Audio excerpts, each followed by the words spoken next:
తూర్పుగోదావరి జిల్లాలో ఉన్న మరో పుణ్యక్షేత్రం అంతర్వేది. 3 పాయలుగా చీరిన గోదావరి నది శాఖైన వశిష్ఠ గోదావరి అంతర్వేది వద్ద బంగాళాఖాతంలో సంగమిస్తుంది. అంతర్వేది త్రికోణకారపు దీవిలో ఉంది.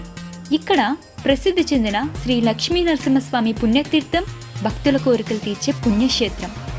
పురాణాల్లో కూడా దీని ప్రస్తావనుంది. అతి ప్రాచీన ఆలయం ఇది. ఇక్కడ నరసింహస్వామి లక్ష్మీ సమేతుడై కొలువు తీరాడు. గోదావరి నదికి ఇటువైపు ఉన్న సకినేటిపల్లి మండలానికి చెందిన అంతర్వేది తూర్పు గోదావరి జిల్లాలో ఉంది.